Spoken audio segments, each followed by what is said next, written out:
Vamos a comenzar dando una idea sobre retención, nivel de retención, qué es la retención y los objetivos que se pueden tener en este aspecto.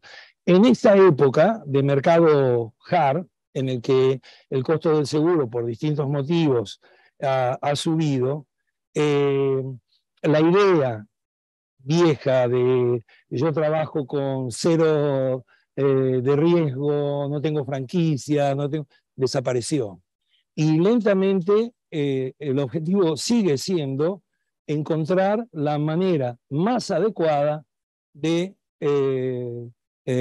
cuánto podemos retener sin generar conflictos como gerentes de riesgos a nuestras empresas, cuánto podemos retener sin generar un conflicto con la aseguradora con la que estamos trabajando hace años, cuánto podemos retener en función del apetito de riesgo, etcétera, que tiene nuestra empresa. Vamos a comenzar, básicamente lo digo ahora rápido como título. Vamos a ver primero qué es el financiamiento de riesgos, una definición y cuáles son los componentes.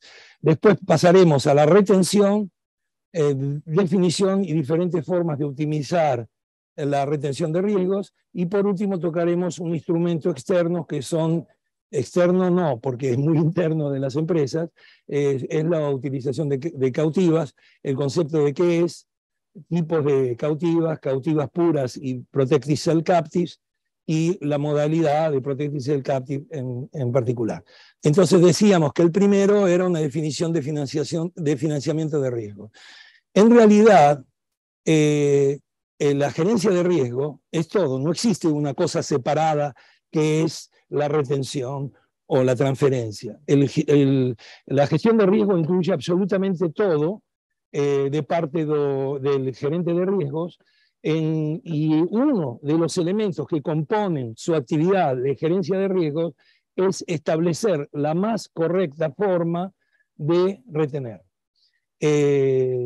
El concepto es sacarse de la cabeza de que retener es ir en contra de la aseguradora. Probablemente es lo contrario, es hacer una asociación con la aseguradora en el que ella va a trabajar con un nivel que le va a tirar los siniestros, le va a sacar los siniestros pequeños que tiene abajo, que cuestan mucho administrativamente y que el asegurado puede manejar. Pasamos a la próxima. Esta definición es importante. ¿Qué es el financiamiento de riesgo? El financiamiento de riesgos es la suma de la retención más la transferencia. Es elemental. ¿Cuánto quiero retener? Franquicia, cautiva, lo que sea. ¿Y cuánto quiero transferir? Pasamos a la próxima. La retención. Básicamente, la retención es un mecanismo de gestión de riesgos en donde se trata de establecer en función de la experiencia de siniestralidad de la empresa, los riesgos que son pérdidas esperadas. Se lo trata de separar de los riesgos que son pérdidas inesperadas y de los riesgos que son pérdidas catastróficas. Los riesgos que son pérdidas esperadas es normalmente donde se trabaja en la retención. ¿Qué quiere decir pérdidas esperadas? Vamos a decir, para decirlo en un ejemplo de algo que no es property casualty, un seguro de salud tiene 300 visitas al médico por año, por decir algo, no es que tiene 300. Tiene una cantidad de visitas al médico por año. Eso se paga. Y eso es una pérdida esperada, porque es muy improbable que sean 500, analizando la experiencia de esa empresa, y es muy probable que sean 5. Entonces, esto es esperado. Esto sabe el asegurador que el cliente lo va a tener como siniestralidad, sabe el asegurado que lo va a tener como siniestralidad. Entonces, de alguna manera, el componente de eso está dentro del premio del seguro. El asegurador sabe que va a tener 500 visitas al médico. Entonces él calcula, bueno, para hacer la cotización de suscribir un negocio, va a decir, para empezar a hablar, 500 visitas al médico. Ahora vamos a ver cuál es la probabilidad de que haya un cáncer o algo fuera de... Bueno, eso, vemos la siniestralidad, analizamos la situación en el país, etcétera, y lo determinamos. Pero las 300 visitas al médico están incluidas dentro del premio del seguro, El asegurador no lo gana porque lo paga, sabe que lo va a pagar y de alguna manera este es el primer elemento. El segundo es el riesgo de la idea de retener o transferir, que es algo que puede suceder, esto sucede, algo que puede suceder y puede no suceder. Por ejemplo, si voy cambiando de ramo para ir, si por ejemplo hablamos de seguro de automóviles, en el seguro de automóviles la probabilidad de que haya accidentes, un choque entre dos vehículos, está establecida en función de cuántos son los choques en el país, de cuántos son las situaciones que generan en general, y entonces ahí se hace una estimación. Se puede equivocar o se puede no equivocar. Esto es seguro, esto no es.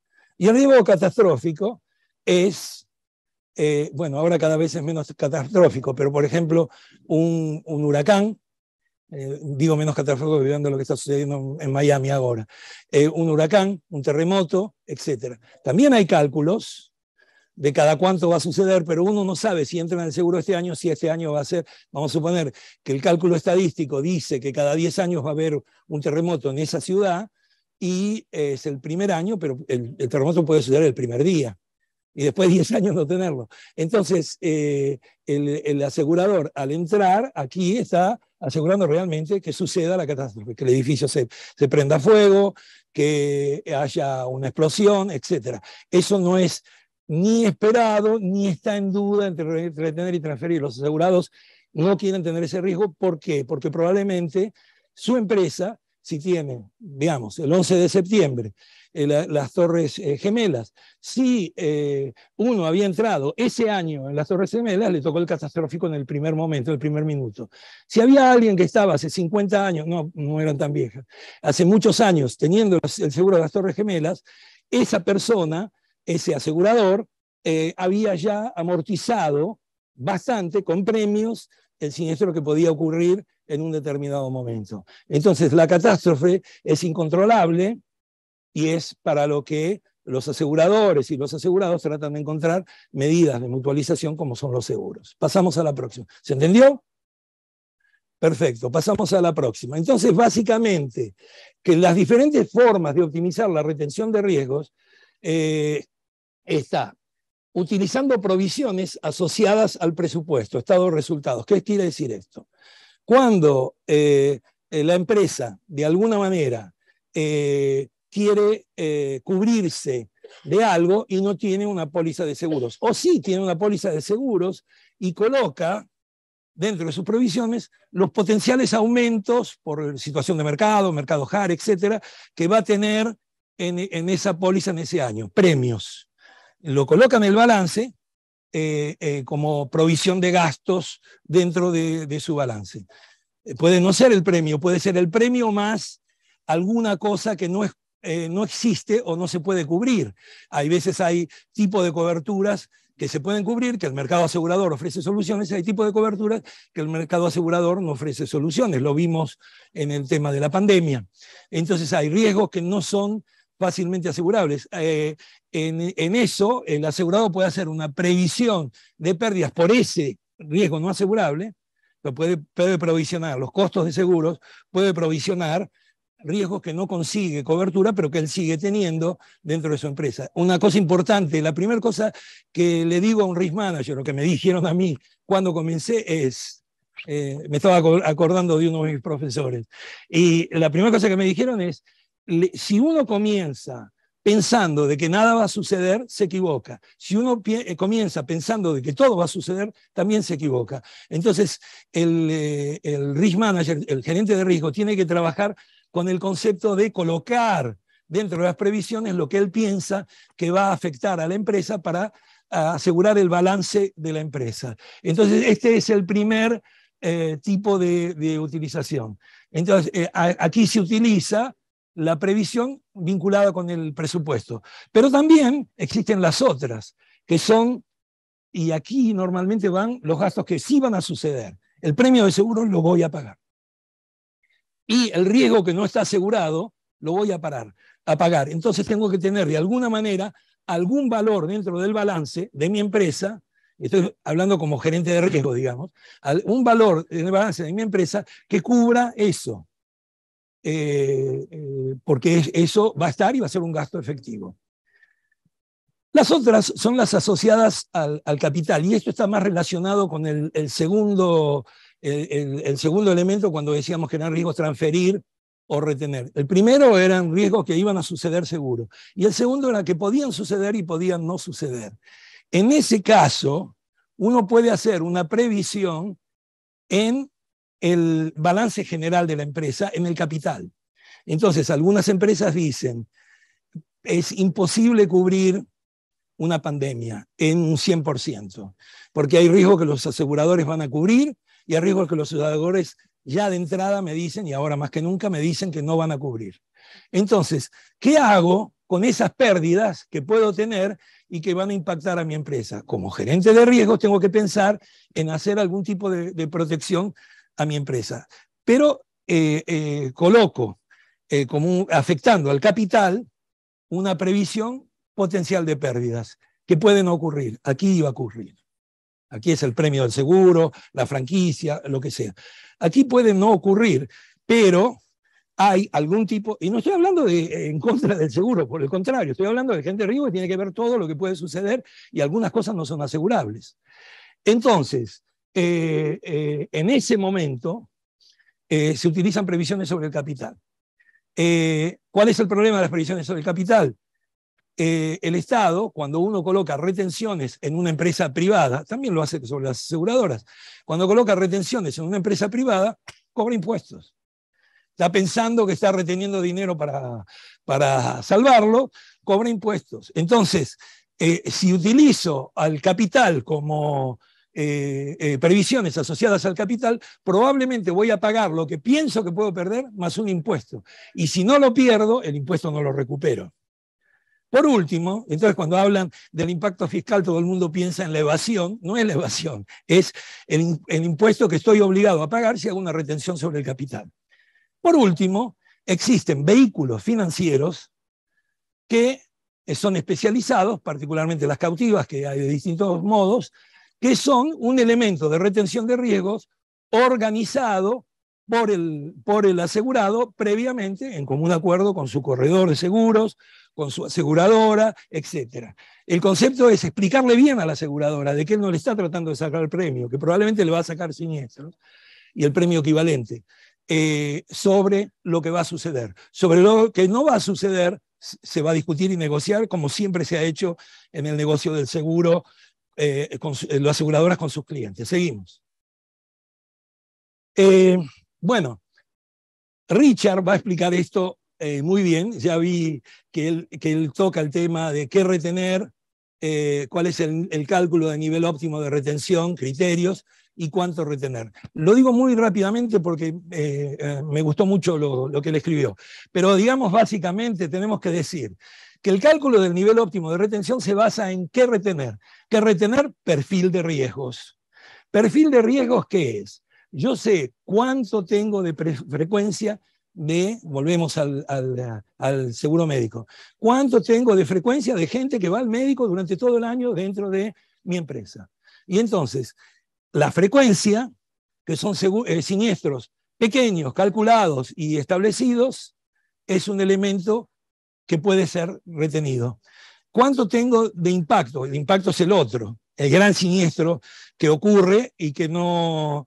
digamos, en portugués se dice severidade, que sería como severidad del siniestro. O sea, ¿cuál es el nivel del impacto del siniestro sobre mi empresa? Entonces, uno es la frecuencia, cada cuánto sucede, y el otro es cuál es el poder del impacto que tiene.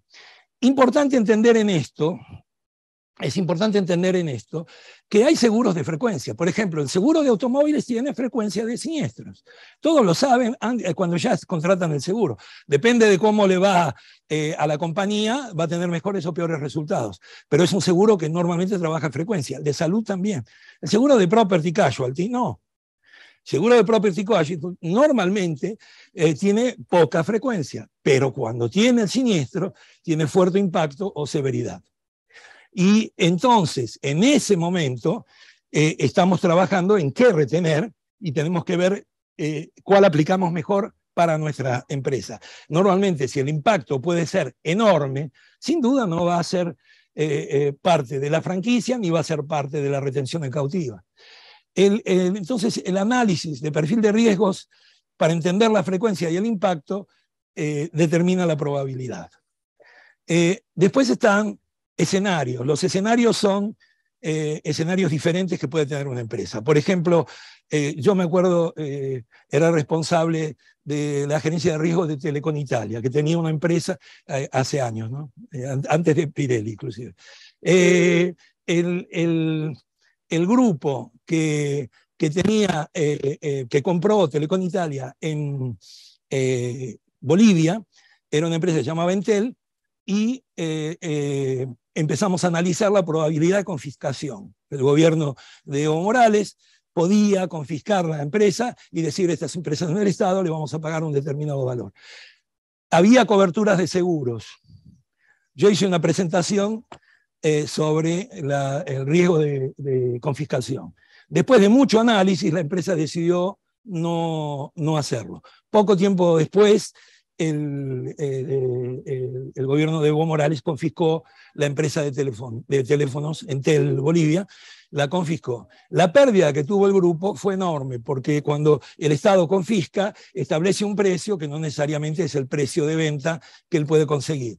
Entonces, los escenarios tienen que ser analizados por el gerente de riesgo y por su corredor. El asegurador está en lo que se asegura. El corredor tiene que asesorar al cliente y el gerente de riesgo tiene que trabajar sobre el concepto general de cuáles son los riesgos que él puede tener como escenarios. Entonces, el análisis de escenarios es fundamental. Y por último, las obligaciones contractuales. Obligaciones contractuales es, alguien me dice, yo te doy un préstamo a un banco, yo te doy un préstamo, pero me tiene que poner una póliza de seguro por 50 millones con una franquicia de 10.000 y qué sé yo. Entonces, ahí yo tengo obligaciones contractuales, eso no puede estar incluido en el cálculo actuarial ni en ningún otro elemento, porque hay una obligación legal que tengo que cumplir. Por último, entonces, ¿qué retener? El análisis viene de esto. Y después, ¿cuánto retener? Capacidad de retención, o sea, hay empresas que pueden querer retener mucho, pero su balance no tiene la capacidad de retener. Puede ser el apetito de riesgo que tenga la empresa y la tolerancia de riesgos. Es difícil tocar esto en profundidad rápidamente, pero lo que puedo decir es que la empresa puede tener capacidad económica y no querer correr un centavo de riesgo en los riesgos que ella enfrenta, y entonces lo quiere transferir todo y no le importa lo que tiene que pagar. O puede ser lo contrario, que diga, quiero hacer un cálculo, cuál es la probabilidad, cuánto puedo retener, cuánto no puedo retener. La tolerancia de riesgos es un elemento que tocamos antes, él puede querer y no poder. Y por último, las obligaciones contractuales, que es similar al otro caso. Pasamos al próximo, pero este tema va bien profundo en la presentación de Richard. Concepto de cautiva. Entonces nosotros dijimos que teníamos previsiones en el balance como costo, previsiones de capital como riesgo financiero de la empresa con el problema de pagar impuestos. Y si yo quisiera hacer algo que no fuera ninguno de los dos, bueno, ahí surgió la cautiva. La cautiva es una compañía de seguros o reaseguros creada por el propio cliente. ¿Cuál es el objetivo? Es de administrar seriamente la retención que él quiere tener. Puede ser, si él dice, yo quiero tener, hay una empresa que conocí, que decía, yo quiero tener 10 millones, tengo capital, etcétera, quiero tener 10 millones de una empresa siderúrgica, 10 millones de retención. Entonces, ¿cuál era el tema? El tema era que el Estado le cobraba sobre los 10 millones y él dejaba un fondo teórico sobre eso. La utilización de la cautiva le permitía que esto trabajara con el esquema de una aseguradora. Es un instrumento financiero con Special Purpose Vehicle, con el objetivo de ser una empresa dedicada exclusivamente para financiar el riesgo de sus aseguradoras. Si ustedes me dicen, la aseguradora, ¿en qué entra en esto? La aseguradora probablemente se va a sacar el riesgo sucio, el riesgo de abajo. ¿En qué entra el corredor? En todo. El corredor tiene que ser especializado en esto y tiene que ayudar, ayudar a su cliente para dedicar de una manera ordenada la financiación. Por eso se va siempre sobre el concepto de fee, en estos casos, de un nivel tan grande de compañía, sobre comisión. Porque probablemente el corredor va a trabajar más en honorarios, porque va a hacer servicios que le van a ir en contra de lo que él gana como porcentaje sobre el seguro. No es así en todos los... Todo depende del análisis hecho. Seguimos. Entonces, básicamente, yo no sé cómo estoy de tiempo. Entonces, ya voy a terminar. Ya voy a terminar. Entonces, la cautiva tiene un accionista, que es el propio asegurado, y el accionista trabaja probablemente con una cantidad de sucursales, son empresas grandes, de sucursales en todo el mundo. Estas sucursales se aseguran con un asegurador local que sube a la aseguradora local que le hace fronting, y después, a través del manejo de la cautiva, pasa una parte de ese riesgo sobre la cautiva. Parece difícil, es bastante más fácil en la práctica, pero finalmente se termina con el trabajo del gestor agente del programa de seguros y con los reaseguradores internacionales nuevamente. Seguimos. Y ya todo esto lo pasa. Preguntas y respuestas la dejo que la hagan ellos. Entonces seguimos, preguntas y respuestas pasamos, 19 pasamos. Y entonces, esto es, si ya estoy en 20, paro ahora. Y esto lo comento en las conclusiones. Hay dos tipos grandes de cautivas, hay más, pero hay dos tipos grandes de cautiva. Uno es la cautiva pura, donde un solo cliente es dueño de su propia aseguradora, que retiene ese primer elemento, y este propio dueño es responsable de cumplir con los reguladores del mercado donde abrió la cautiva, de cumplir con todas las obligaciones que tiene una aseguradora, compliance, director de suscripción, etc. Todo esto tiene que estar equiparado y aceptado por el regulador del mercado donde se trabaja.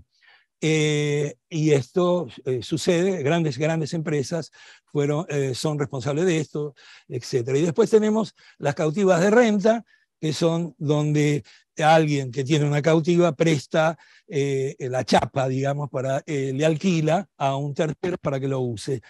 La evolución, y ya no es una cautiva de renta, son las PCC, que se denominan Protected Cell Captive, en donde hay una entidad madre, como sería Lloyds, en Inglaterra, una entidad madre que tiene estructura, gerentes de compliance, etc. Esta entidad madre paga de sí misma todos los gastos de la estructura de operación y tiene celdas, Richard me corrigió en esto, tiene celdas. Las celdas son cautivas en pequeño. El dueño de la celda es el cliente, como en este caso, diferente de este. El dueño de la celda es el cliente, pero la celda en sí es parte de un universo en donde dividen a través de la PCC el costo del director general, el costo del gerente de compliance, el costo de los auditores, etc., haciendo que esto sea más probable o posible para una empresa de un nivel de capital inferior. Y la próxima, paro. Ok, ya está. Muchas gracias, entonces seguimos.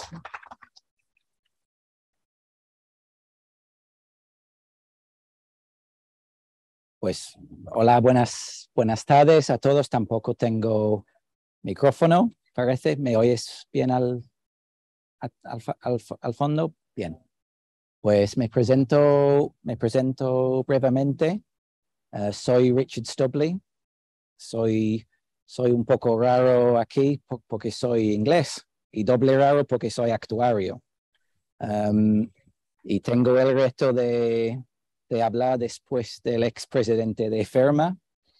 y también hablar durante la hora de la siesta, cuando estáis aquí después de una copa de vino y todos muy, muy tranquilo en los asientos. Así que bueno, intento animaros un poco con el mundo fabuloso de modelos matemáticos.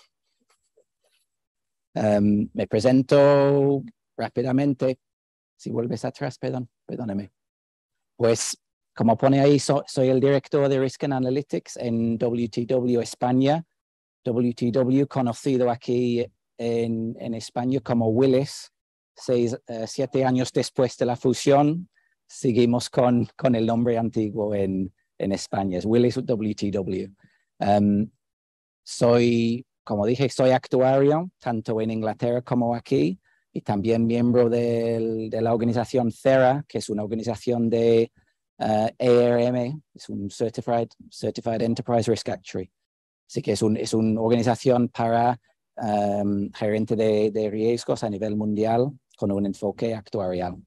Es un honor estar aquí hoy. Es mi primera AGES y estuve hablando antes con alguien que está genial, está presencialmente en un evento así, que estoy harto de webinars y es mucho mejor estar aquí con vosotros. Vivo aquí en Madrid desde hace 6 años con mi mujer española y bien, muy contento. Pues tengo mis notas aquí para ayudarme con el idioma y pasamos al grano. Por favor, sí. Pues mi presentación va a constar de 3 partes. La primera parte se centra en algo muy fundamental, como es la tolerancia al riesgo. Realmente no podemos estudiar el óptimo nivel de retención si antes no hemos establecido qué tolerancia al riesgo tiene la empresa. La segunda parte, la cual se encuentra dentro de mi área de interés especial como actuario, es la cuantificación. Durante la presentación de hoy os voy a mostrar algunas técnicas que tenemos disponibles. Y por último, voy a hablar de las opciones disponibles para retener, transferir o mitigar los riesgos. Todo ello siempre con el objetivo de reducir el coste total de riesgo. Creo que se van a compartir la presentación al final, así que no hace falta hacer muchas fotos. Gracias. Cuando decimos tolerancia, ¿qué queremos decir? Algunas empresas realizan, por ejemplo, un benchmarking, comparando diferentes franquicias y límites del mismo sector.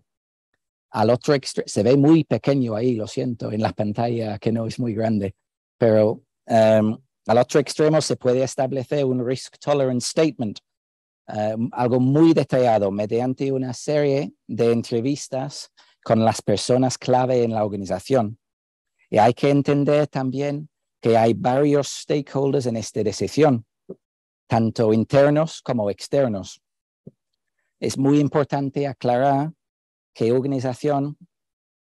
una organización tiene tanto riesgos asegurables como riesgos no asegurables. Y bajo nuestra experiencia, los riesgos asegurables incluyen una proporción de entre un 10 y 20% de los riesgos totales que tiene la empresa. Gracias, Marta. El enfoque habitual que realizamos desde mi equipo es un análisis basado en las finanzas de la empresa.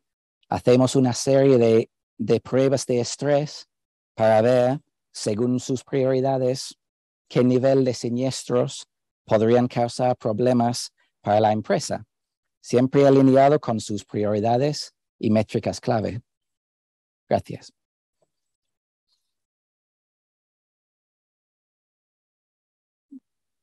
Vale, pasamos ahora a la parte de cuantificación.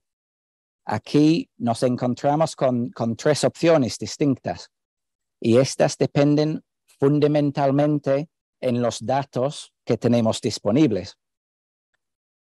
En esta primera opción, que podría ser, por ejemplo, un riesgo asegurable, empezamos con datos potencialmente de tres fuentes.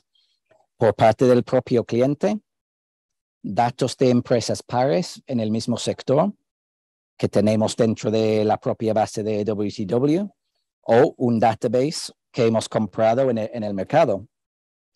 Como buen actuario, a mí me encantan los datos, me animan bastante y son fundamentales para este tipo de modelo.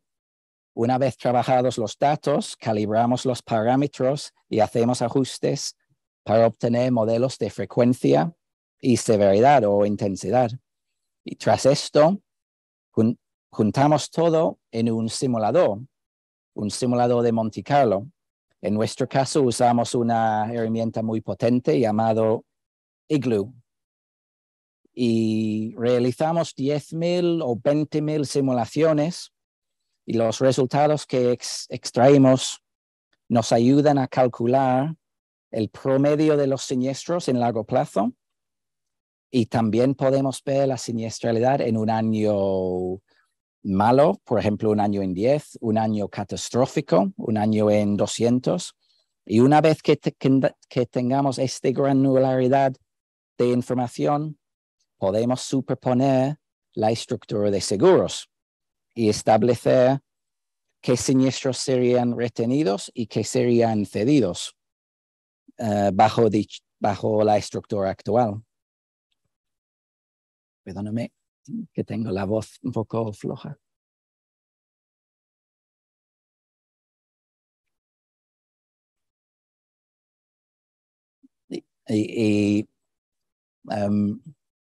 Para estar aquí también es un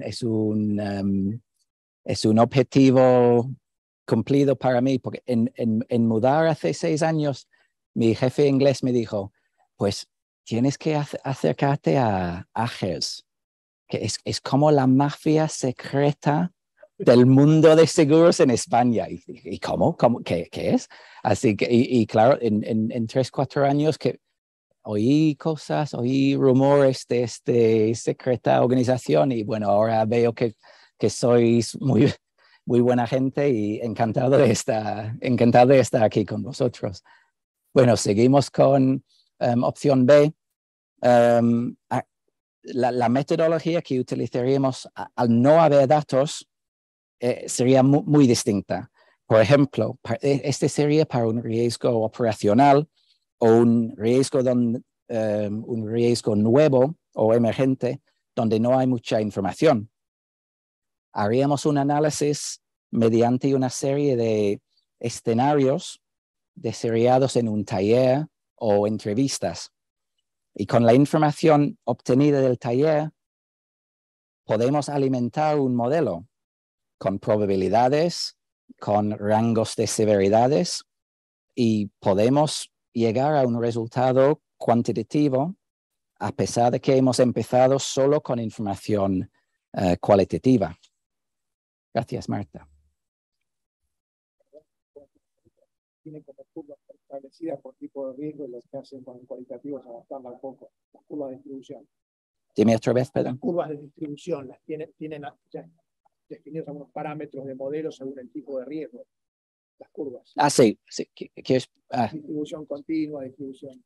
Sí, exacto. Depende del tipo de riesgo. Exacto. Hay que elegir una curva. Por ejemplo, si es un riesgo con poca frecuencia, alto impacto, tiene que ser con una cola larga y hay que parametrizarlo. Y el reto de este proceso es que lo que piensa normalmente la gente es que el peor caso que podría ocurrir realmente no es el peor caso. Que si es el peor que pueden pensar, más allá probablemente hay más cosas que nadie ha considerado. La curva te lo permite. Eso es, hay que calibrarlo bien y permitir cosas que no podemos imaginar hoy en día.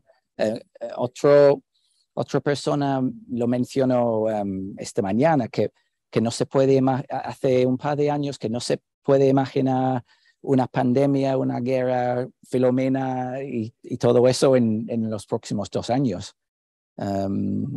Siendo inglés también tengo que sufrir con el Brexit, la pobre reina, es que ha sido unos meses difíciles.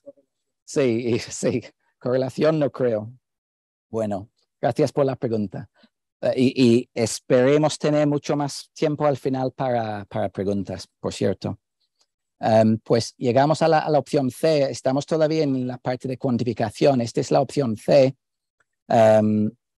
Y este sería la compra de un software, una licencia de alguno de los potentes modelos que existen en el mercado.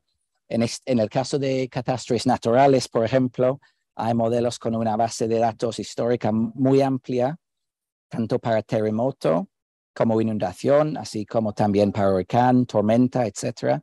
Y para otros riesgos complejos, por ejemplo, terrorismo, ciber, cambio climático, hay modelos determinísticos, estocásticos. Así que aquí hay una selección. Gracias, Marta. Ahora lleguemos a un concepto fundamental cuando pensamos en la retención de riesgos, el coste total de riesgo, TICO. Nuestra definición incluye 3 componentes. El primero sería los siniestros retenidos, que hemos calculado previamente en el paso de cuantificación. Ahí estamos hablando del riesgo retenido en largo plazo en el promedio, encima de lo cual hay un elemento de volatilidad o coste de capital. Y el tercer componente muy importante es el precio para transferir el riesgo, que podría ser la prima actual, una prima cotizada o estimada. Y si pasamos a la siguiente página, vamos a ver un caso práctico. En este gráfico observamos una situación muy común durante estos últimos 2 años. En la primera columna tenemos el coste total de riesgo actual y en la segunda columna lo que vemos es que la prima cotizada ha subido bastante debido al mercado duro. Con nuestros modelos hemos podido analizar franquicias alternativas y podemos demostrar al cliente que el nivel de riesgo asumido bajo esta alternativa estaría cuantificado y controlado dentro de su tolerancia. Esta sería la tercera columna. Y en este caso, en este ejemplo en concreto, también fuimos capaces de negociar con el mercado para reducir la prima para la nueva opción y mostrar al cliente que el coste total de riesgo se había reducido comparado con la situación anterior. Gracias, Marta. En esta página pasamos de un análisis de un solo riesgo a un análisis multiramo. Y aquí contamos con nuestra propia herramienta que se llama Connected Risk Intelligence, con lo cual podemos analizar muchos riesgos juntos y considerar miles de estrategias, teniendo en cuenta también la diversificación de los riesgos. En el gráfico se puede ver todas las estrategias, los puntos grises. El eje X es el coste y el Y es el riesgo retenido. Como es lógico, el objetivo es reducir costes y reducir riesgo. Es decir, queremos llegar a la zona inferior izquierda del gráfico. Para nuestros clientes más grandes, hacemos este análisis a través de un proceso de consultoría multiaño, con el fin de llegar a lo que llamamos la frontera eficiente para sus riesgos asegurables y operacionales. Gracias, Marta. Aunque Jorge ya ha hablado previamente de distintos tipos de cautiva, aquí muestro también otro breve resumen de los pros y contras de las distintas maneras de retener riesgo en balance o mediante una cautiva tradicional o una celda. Si pasamos a la próxima. Y por último, muestro una selección de soluciones disponibles para transferir riesgos. que no se quiere retener. Por ejemplo, una solución paramétrica, siendo un producto que indemniza si se han incumplido ciertas condiciones, normalmente de un índice, normalmente a través de un índice a medida.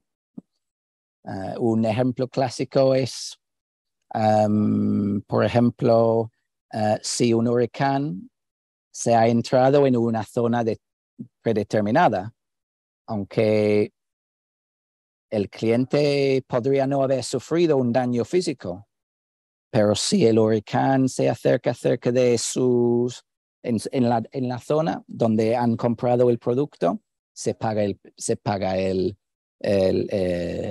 paramétrico. Está usado mucho en el sector hotelero, por ejemplo, porque en una isla, si el hotel está 100% bien, pero si nadie quiere venir a la isla porque hay mucho daño en la isla, el hotel está sufriendo.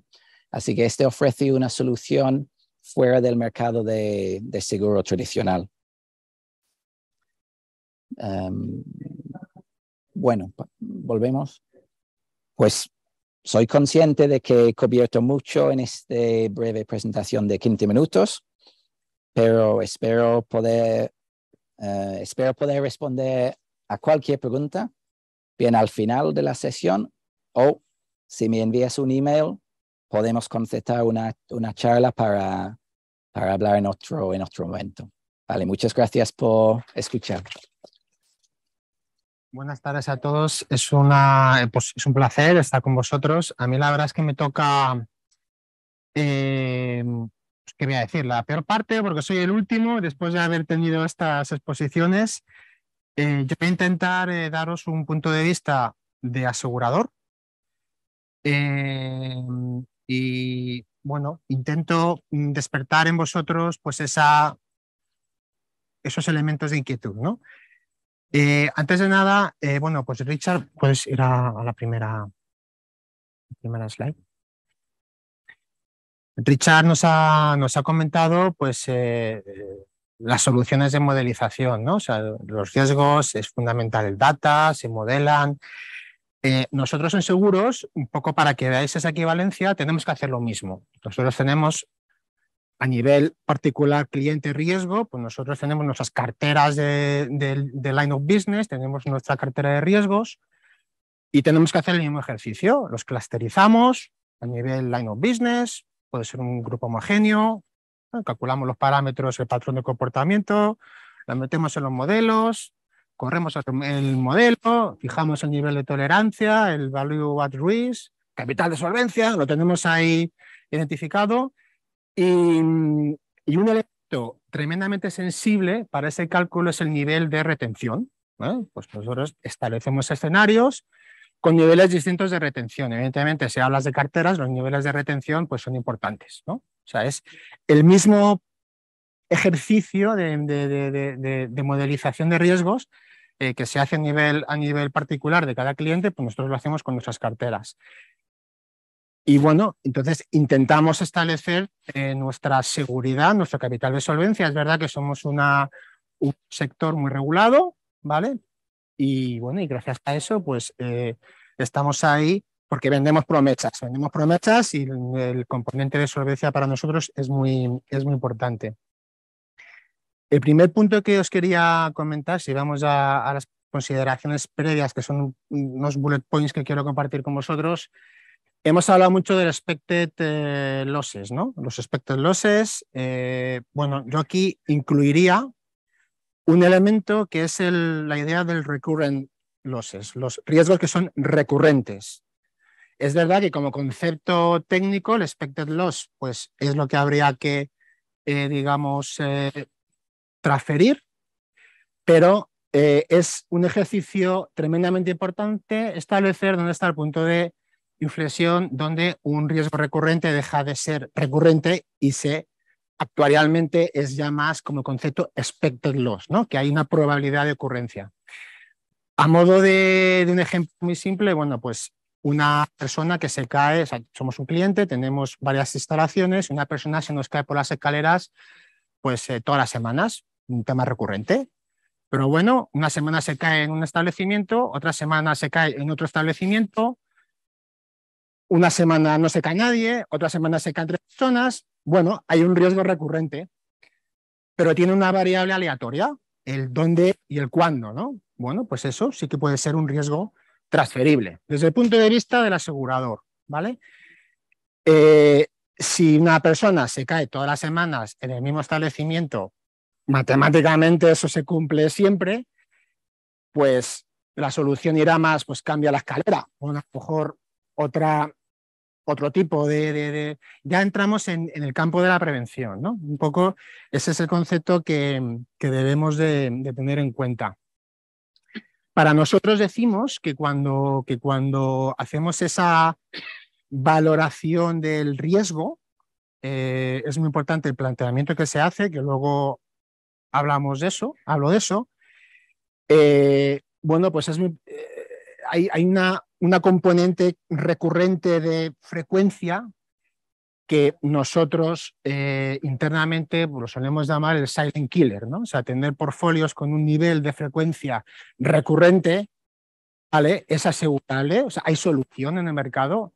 El problema es que técnicamente deja pocos márgenes, consume márgenes para cubrir otro tipo de riesgos, ¿no?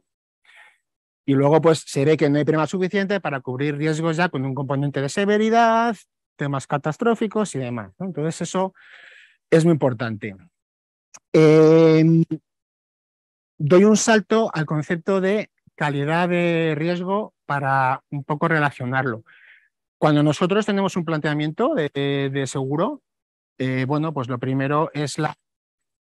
Pues la actividad es un fact, es un hecho. La actividad, pues en la que es y ya está. O sea, ya entramos a discutir los apetitos, ¿vale? Tendemos a asociar apetito de riesgo con la actividad, ¿vale? Cuando hablamos con los brokers, hablamos con los clientes, pero hay un elemento importante y es la calidad. O sea, primero miramos qué actividad es, ¿vale? Pero luego se puede modular mucho la actividad haciendo mucho foco en la calidad. Y ahí es donde entramos con todos los temas de prevención, información del planteamiento, la calidad. Tenemos que analizar también la base fundamental digamos, de la cuantificación del riesgo, que es el coste medio y la frecuencia. Bueno, pues ahí ya es cuando empezamos a poder, digamos, modular esa calidad. Con esto lo que os quiero decir es que independientemente de cómo sea la actividad, más o menos agravada desde ese punto de vista de actividad como tal, bueno, pues desde el punto de vista de calidad, pues puede haber protección y capacidad disponible. Luego también un tema muy importante, y es que para nosotros es tremendamente importante establecer hablamos, la prima óptima. Bueno, pues la prima óptima en función del tipo de riesgo, con la calidad asociada, bueno, pues establecemos una solución de aseguramiento, ¿vale? La cuantificación de ese riesgo que se quiere transferir es la prima pura. Luego ya metemos otros componentes, llegamos a la prima total, ¿no? Vale. Pero esa prima para nosotros es el concepto de que sea una prima nivelada, ¿vale? ¿Qué queremos trasladar con eso? Queremos trasladar que en la medida de lo posible lo que podemos crear esa relación, digamos, lo de socios entre la compañía y el cliente y el broker, podemos llegar a una prima más óptima, que sea nivelada en el tiempo, que nos permita a ambas partes crear esos fondos, ¿no? Y entonces esa relación más duradera nos permite abordar determinados aspectos relacionados con la calidad del riesgo. Elementos de prevención, metemos a los equipos de higiene periódica. Bueno, en función de cada tipo de riesgo, pues esta relación será distinta. Cuanto más agravado es el riesgo, pues más es mejor tener esa relación duradera entre ambas partes para ir trabajando esos aspectos, ¿vale? Contextualizándolo todo en un mercado pues duro y tal, ¿no? Antes has hablado de los temas CAT-NAT. Bueno, pues ahora pues cada vez se oye más que es expected o no es expected, ¿no? Pues si atendemos a los fenómenos catastróficos, pues dejan de ser puramente atípico y excepcional y cada vez están siendo más frecuentes. De ahí a llegar que es un expected loss, no, pero bueno, estamos viendo ahí ese patrón que también hay que tenerlo en cuenta. Luego, los gerentes de riesgos, el cliente, pues es quien mejor conoce el riesgo. En la tendencia a llegar a conocer el patrón de comportamiento de esos siniestros, del riesgo, pues es fundamental. Entonces aquí sí que es muy importante establecer ese análisis de hasta qué punto, si yo como cliente sigo subiendo la franquicia, cuantitativamente se puede demostrar que no sirve, o sea, que no implica una disminución de la prima. Y entonces, pues no lo entiendo porque yo subo franquicia y el mercado asegurador pues me cobra, la reducción marginal pues es muy pequeña de la prima. Entonces, no, pues luego al final os quiero poner un ejemplo que al final es lo que subyace de estos modelos matemáticos de simulación para que veáis que fácilmente se puede, digamos, identificar un punto de inflexión donde a partir de ese punto pues ya no es eficiente seguir subiendo la franquicia. ¿Vale? Es verdad que cada riesgo en función de su calidad pues tendrá una curva distinta, pero eso muy sencillamente se puede hacer. Evidentemente necesitamos los modelos matemáticos que alimentan cuando hay falta de información y demás. ¿Vale? Siguiente slide. Ya lo hemos comentado de alguna manera, el tema del assessment básico, hemos hablado de la actividad, de la calidad, bueno, pues eso es importante, el assessment básico. Tenemos determinadas restricciones que son de carácter financiero, bueno, pues tenemos que valorar un criterio de valoración, si es expected, si es PML, si es máximos, a qué nivel de tolerancia también nosotros queremos establecer. Bueno, pues todos esos son los elementos. Hay un límite contractual en el planteamiento del seguro, sí, no, pues todos esos son elementos que nos permiten valorar cuantitativamente el riesgo. Elementos financieros que condicionan esto, pues tenemos coste de capital también nosotros, porque tenemos un capital de solvencia que mantener y demás, ¿no? Y un rating de solvencia, unos requerimientos y demás. Bueno, pues todo eso es lo que tenemos en cuenta cuando hacemos ese análisis técnico de suscripción. Y aquí quiero introducir una idea que es el tema de la densidad de la prima. Al final nosotros, como aseguradores, recibimos un planteamiento de aseguramiento. Ese planteamiento de aseguramiento se supone que está trabajado en el cliente y el broker. Los brokers, pues realmente hay que trabajar con ellos porque son los que realmente, en función de tu riesgo, pues saben si te conviene una cautiva. Ellos facilitan mucho ese montaje, al final se trabaja en ese planteamiento. La torre determinada, un planteamiento determinado. Vamos a suponer que nosotros, yo como asegurador, ahí, ¿vale? Pues tiene unos niveles de retención determinados, un primary, un working layer, que son un tramo que está muy expuesto, y entonces en el planteamiento el broker sabe que eso tiene que ir cogiendo participaciones de aseguradores, porque es un nivel muy expuesto, y luego ya empiezan las capas en exceso, que en principio el racional primero es, bueno, es una capa en exceso, pues será muy fácil buscar una solución aseguradora. Entonces, aquí os diría, sí, pero a veces no. Y ahí me meto con el tema de la necesidad de la prima. Lo que quiero decir es que puede haber situaciones en las que la imputación, en ese planteamiento del mercado, ¿vale?, que nos llega, la imputación de la prima no se corresponde con la exposición del riesgo, ¿vale?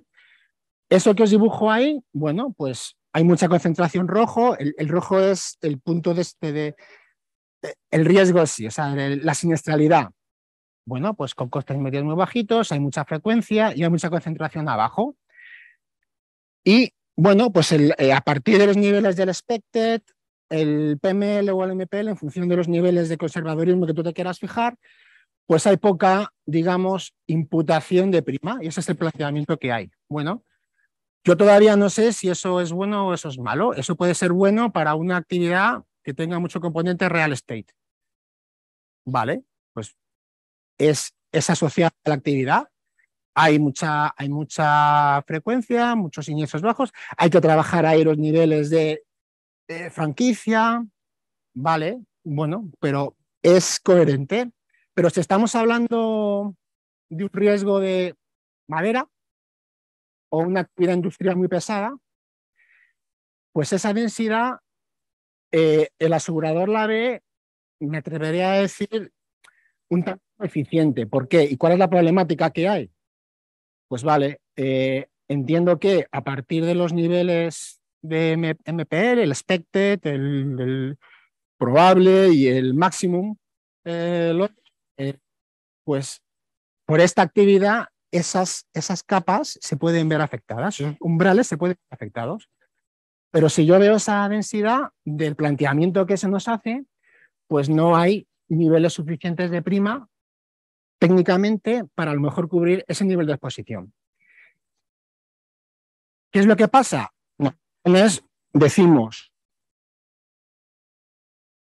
por la actividad, la prima, digamos, imputada ahí, se me queda una prima insuficiente y yo como asegurador no te puedo cubrir ese riesgo porque toda actividad tiene una exposición muy elevada. ¿Cómo mejorar eso? Pues vamos a trabajar en que esa densidad sea más eficiente. Y ahí es súper importante el papel del Risk Manager. Esta parte roja, si esto fuera de una actividad muy expuesta desde el punto de vista industrial, pues la parte roja se puede trabajar para, oye, pues mejorar prevención, mejorar calidad de riesgo, vamos a fijar niveles de franquicia para que ese degradado sea más, esté más repartido y ya empieza a haber más prima disponible en los tramos de alta exposición, porque mi actividad requiere una protección de exposición. Este es el concepto de densidad, ¿vale? Y remato un poco este comentario diciendo que una retención óptima mejora directamente esa densidad de la prima y hace mucho más atractivos el planteamiento del seguro. Voy a ir al caso práctico. Esto es, se puede inferir a cualquier situación, escenario, pues, pero un poco para que fuera gráfico y fácil de ver, lo vamos a hacer o un caso real, pues, oye, pues que tiene un nivel de franquicia de siniestros muy importante y entonces pues vemos el patrón, siniestralidad media, un 1,2 millones al año y 1.300 siniestros al año. Coste medio de 1 millón, no, de 1.000 euros es el coste medio, vale, pues tiene mucha franquicia y el coste máximo que hemos visto los últimos 3 años, 300.000. Vale, eso se dibuja abajo, pues sí, veis que la cola, al final, pues hay un repunte, pero no se corresponde con un incremento del número de siniestros, ¿vale? Es un patrón normal y ya está, y para esto estamos. O sea, es decir, para cubrir esa parte de la cola. Lo que es más discutible es si realmente va a haber solución en el mercado para cubrir toda esa parte, todo ese cúmulo que hay de siniestralidad en el primer tramo. Hasta 5.000 euros vemos que ahí el total incurrido pues es el 71%. Y además se corresponde al 8% el número de siniestros. Evidentemente aquí hay que fijar un nivel de franquicia. Y estamos en un escenario inicial donde no hay franquicia. Pasamos a la siguiente slide. ¿Qué es lo que tenemos que hacer aquí? Bueno, pues vamos a analizar este patrón. La curva, o sea, yo quiero llegar a dibujar la curva de indemnización recibida menos la franquicia retenida por el asegurado, ¿vale? Que son las diferencias de cada uno de los años que veis ahí para los distintos niveles de franquicia. Caso así muy, muy simple. Y luego también quiero analizar cómo es la curva del número de siniestros, porque también es un factor importante. O sea, yo puedo retener, pero a lo mejor si yo meto una franquicia de 4.000 euros, bajita, eso implica que tengo yo que hacer frente como cliente a un número de siniestros importantísimo. ¿Soy capaz de hacer eso? ¿Eso cuánto me cuesta? ¿Tengo la infraestructura para hacer eso? Bueno, también puedo externalizar eso, ¿vale? Un broker o alguien, ¿no? Pero bueno, eso son variables a tener en cuenta. Partimos de esa información, establecemos varios escenarios, 1500, 2000, 4000, 5000, siguiente slide. Calculamos esas diferencias y dibujamos la curva. Evidentemente eso es un análisis discreto, ¿vale? Los modelos lo hacen de una manera continua, ¿no? Entonces, la curva que sale en rojo sería la curva modelada, pero se ve el patrón.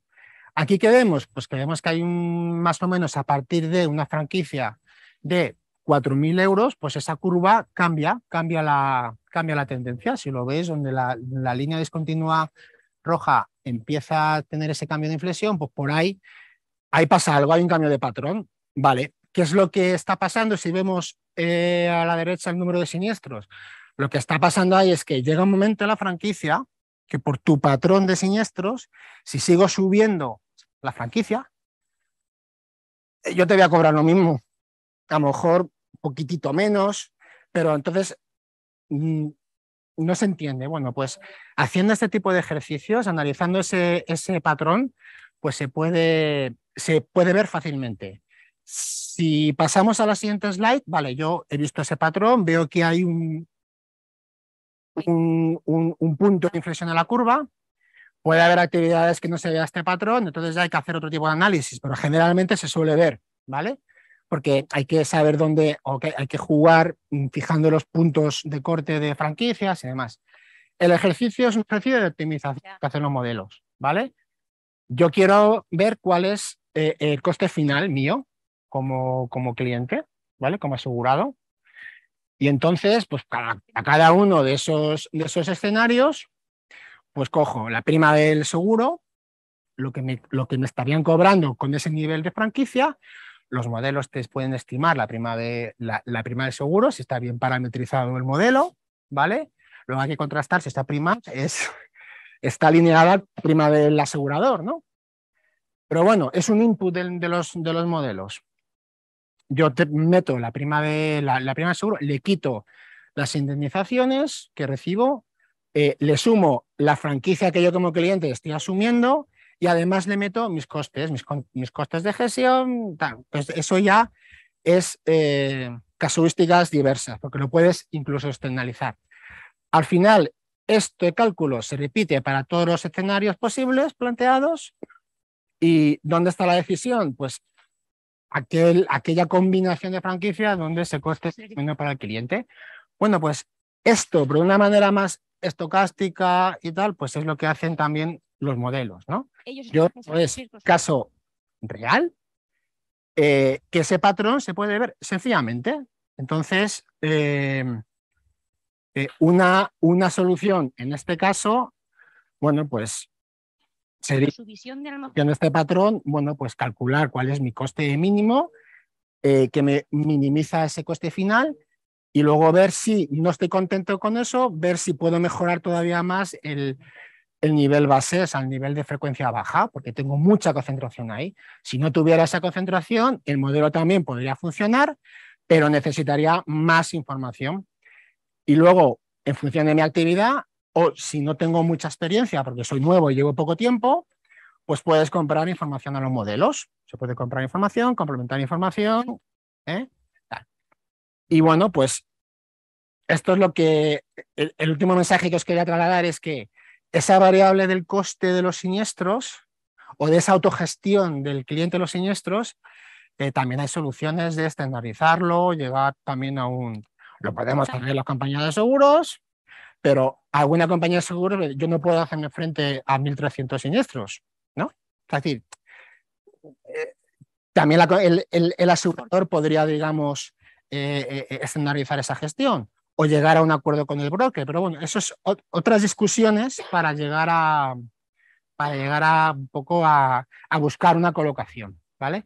Entonces, de todo esto que os he contado, no sé cómo voy de tiempo, ya he cubierto, bueno, de todo esto que os he contado, lo más importante que me gustaría que vierais es que nosotros partimos en el momento Empezamos a hacer este análisis en el momento en que recibimos el planteamiento del seguro, ¿vale?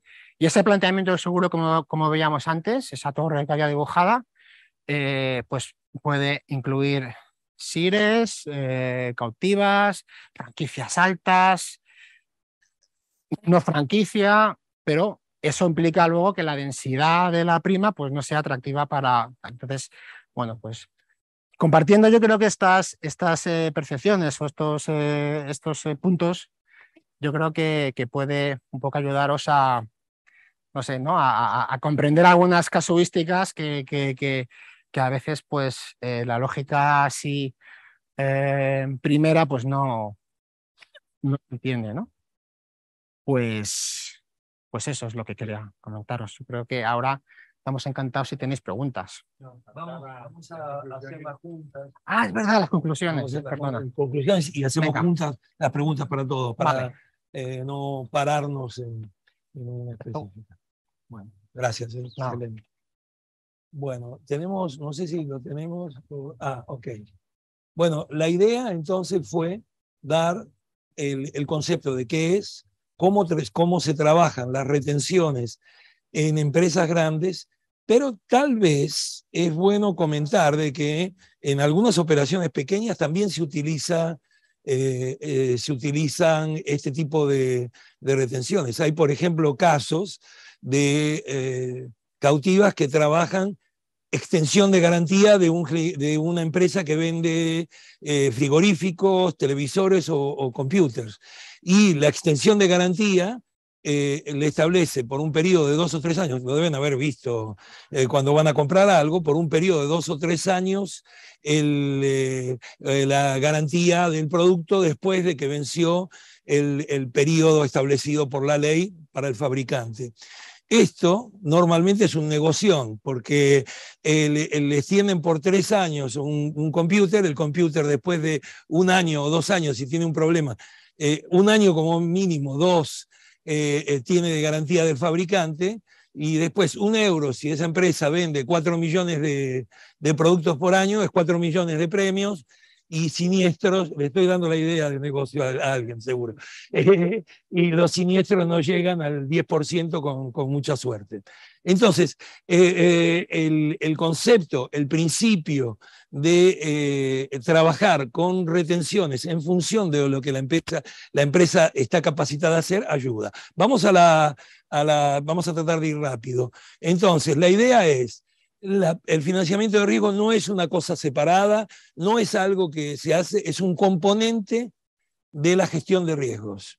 O sea, AGERS, la Asociación de Gestores de Riesgos Españoles, la gestión de riesgo incluye la financiación. La financiación puede ser transferencia total, puede ser retención de una franquicia, retención de una cautiva y transferencia de los excesos. Eso depende del modelo de cada uno. Se lo va a decir su broker, se lo va a decir su aseguradora. Como decía muy bien Fernando, si uno tiene, yo conozco un cliente que es una gran cadena de supermercados que quería tener pólizas con 50 euros de franquicia, porque decía, si alguien se cae o si un señor tiene, entonces yo le pago 50 euros de franquicia. Eso es mucho mejor tenerlo en un negocio paralelo y hacerlo a través de una cautiva, porque ningún asegurador está interesado en tener una política de pago de siniestros de ese nivel. Decíamos que el financiamiento de riesgo se compone de 2 elementos, la retención y la transferencia. La retención de riesgo se realiza con siguiente fuente de financiamiento, utilizando previsiones en el estado de resultado, utilizando previsiones sobre capital, balance general, y utilizando vehículos financieros que son las cautivas de la que hemos hablado. Seguimos.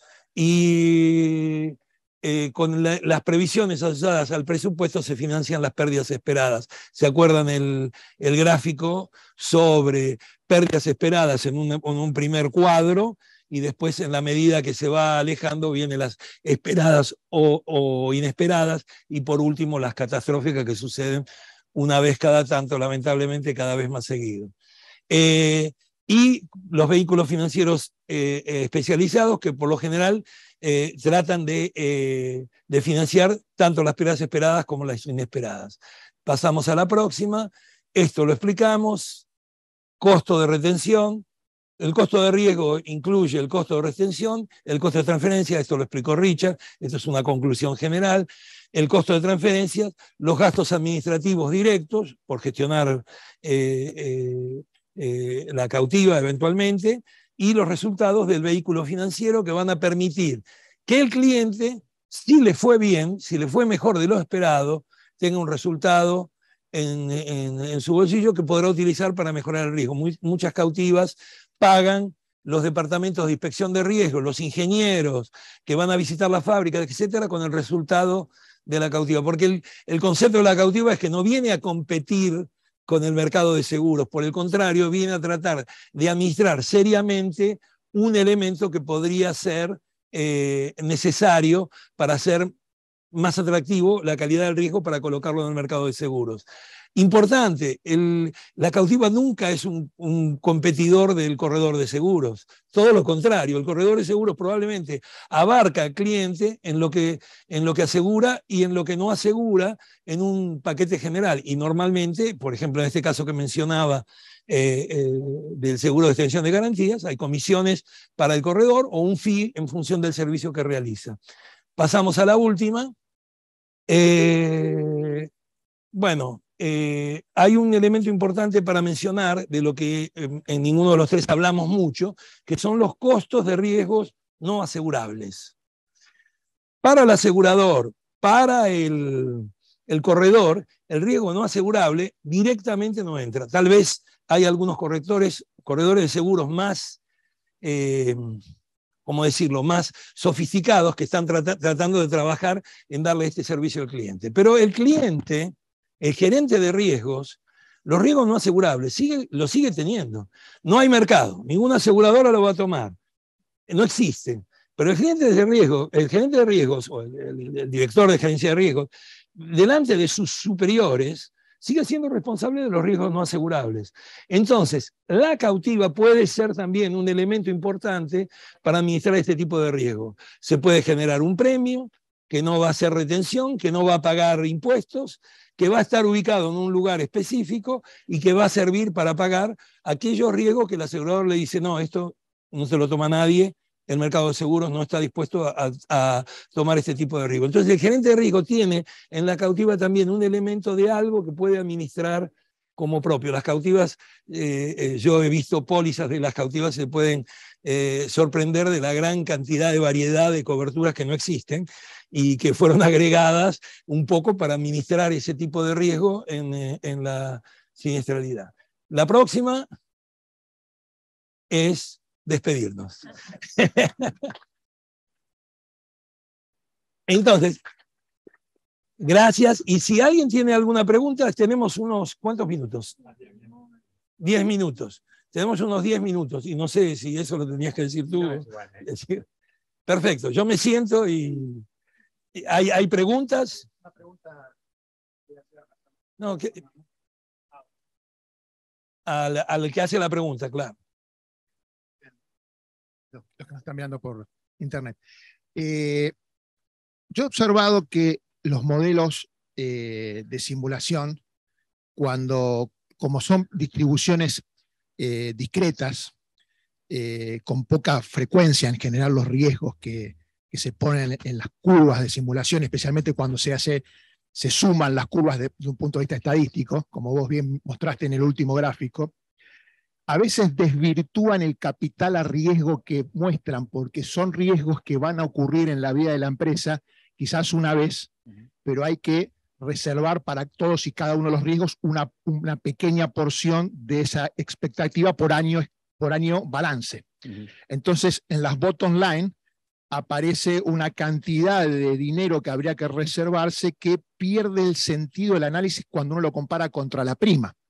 No sé si soy claro en el análisis. Se exagera el capital a reservar que da la simulación de los escenarios de pérdida, especialmente cuando se suman. ¿Eso estoy equivocado o también ustedes lo ven y lo corrigen de alguna manera? Vale, pues Es como... Hemos empezado con una pregunta bastante difícil, yo tengo. Pues, a lo mejor no habéis oído la pregunta, la resumo. Pues la pregunta era más o menos si una empresa tiene que coger reserva o capital para cada riesgo que tiene, incluyendo riesgos con muy poca frecuencia, que al final todos estos márgenes sumen y qué se puede hacer. Pues la palabra clave, bueno, mi respuesta es, la palabra clave es diversificación. Y es algo muy difícil. Yo mostré un gráfico rápidamente con una nube de puntitos y un componente ahí muy importante se llama un matriz de correlación. Y bueno, me encantaría decir, está bien, se aplica la correlación y hecho, pero un debate que tenemos siempre en el equipo es, pero ¿qué factores de correlación se puede aplicar? Os voy a dar un ejemplo. Al finales del siglo XX, la correlación entre el riesgo de daños materiales y aviación en ese tipo de modelo era muy poco. Y entre terrorismo y daños y aviación, pequeño. Luego, el día después de 9/11, todo el mundo tuvieron que rehacer los modelos con factores de correlación mucho más amplios, porque de repente había una gran correlación con los mercados de terrorismo, daños y aviación. Así que es un ejemplo obvio, pero para explicar un poco qué importante es. Lo que sí, bueno, para no estar muy, no quiero estar muy técnico, pero dentro de Solvencia II también hay cálculos de capital y el Standard Formula sí que incluye diversificación también para combatir exactamente lo que dices. Así que sí está incluido en los cálculos que hacen nosotros como actuarios, pero puede ser que dentro de una empresa no se están haciendo así, que están sumando poco a poco. Y es eso que intentamos ayudar a los clientes. Es decir, mira, si sumamos la tolerancia, llegamos aquí. Pero si aplicamos diversificación, se puede llegar a una tolerancia empresarial menos, y con la diferencia se puede tomar más riesgo en el negocio, se puede tomar las decisiones diferentemente. Así que sí, la respuesta es larga, pero es porque la pregunta es compleja. No, espero que ha sido útil. Creo que queda tiempo para una pregunta más. No sé si... Algo más fácil, como mi deporte favorito, algo para Fernando. ¿Cuáles son los principales motivos para crear una captiva? Hablar más fuerte. Y ese no funciona para nosotros, solo para el vídeo. Sí, perdón. ¿Cuáles son los principales motivos para crear una captiva? Vale. Bueno, Jorge puede empezar y yo también tengo algo para añadir. Perfecto. Se puede decir lo siguiente: una cautiva surge en la función de la necesidad del cliente de tratar de administrar mejor la siniestralidad que él tiene y eventualmente participar del esfuerzo que hace para reducir esa siniestralidad. Doy un ejemplo. Un cliente común tiene un departamento de ingeniería que revisa las fábricas, revisa si la instalación de sprinklers y los detectores de humo, todo funciona perfecto. Y llega un momento en que él vuelve y el asegurador, no todos los mercados del mundo son iguales, le dice, bueno, para ti la tasa es 0,5 y para él que no tiene nada la tasa es 0,5. Entonces, en algún momento, si el cliente cree mucho en su riesgo, si cree que su riesgo mejoró la calidad a un nivel de que la siniestralidad, por lo menos en el primer layer, va a ser casi nula y él está invirtiendo para que así sea, él puede decir, bueno, yo voy a participar del resultado de todo el gasto que estoy haciendo dentro de la... Entonces, hay miles de motivos, ¿no? Pero ese sería un motivo dirigido al daño de propiedad. Hay otros, pero no quiero tomar... Richard. Bueno, yo voy a añadir que ¿prefieres inglés o castellano? Bueno, yo voy a añadir también otro motivo sería el control en la toma de decisiones, porque ahora hemos visto con el endurecimiento del mercado que la propia empresa no tiene control. Puede subir un poco la franquicia, puede retener más, puede no asegurar cosas, pero ha perdido un poco el control y el presupuesto de seguros, el budget que tienen para sus seguros, pueden comprar menos por el mismo presupuesto. Así que hay que pensar en largo plazo y con una cautiva ya establecida, una empresa grande tendrá más control en sus decisiones, en sus presupuestos en largo plazo, porque los precios se pueden establecer ellos y se pueden cobrar un precio más basado en el riesgo y menos basado en los ciclos del mercado. Así que este sería una cosa. Ese es un punto importante. O sea, el mercado de seguros es así. Viene, sube y baja. Tuvimos 20 años así, iba solo para abajo. Hubo mucho tiempo de soft market. Ahora viene el mercado de hard market, en donde el asegurado dice, yo no tuve ningún siniestro y quiero renovar. Y le dicen, el premio aumenta 10%. ¿Por qué aumenta 10%? Es el mercado. Y es verdad, en el mercado financiero, si uno va a un banco, las tasas se hacen así todos los días. En el mercado de seguro fue ese vaivén de precios subiendo y bajando, fue mucho más lento, pero ahora estamos en un momento en que está hard market, subiendo. Entonces, de alguna manera, y es lo que decía Richard, de alguna manera el cliente dice, bueno, yo quiero ir al mercado de seguros, pero si usted me aumenta tanto, tengo una alternativa. Y yo puedo tomar una franquicia y retenerla para mí, usted me cobra el valor del año pasado y yo vuelvo. Entonces, de alguna manera hay un control mayor, un elemento de disuasión de los aumentos injustificados. Yo creo que el mercado de seguros, los aseguradores, no están haciendo aumentos injustificados. El pago del capital de las compañías de seguros, el costo del reaseguro y menor cantidad de inversiones y también catástrofes, siniestralidad de alta catástrofe, ha hecho que ellos tengan que subir los precios. Pero esto le permite al asegurado defenderse, ¿no? Que es lo que está diciendo. Hemos llegado ya a las 5:30 y salvo que queréis hacer alguna pregunta más, pues damos por concluida este taller, ¿no? Muchas gracias, Jorge, Richard y Fernando, y muchas gracias también a todos los que habéis estado escuchándonos, ¿no?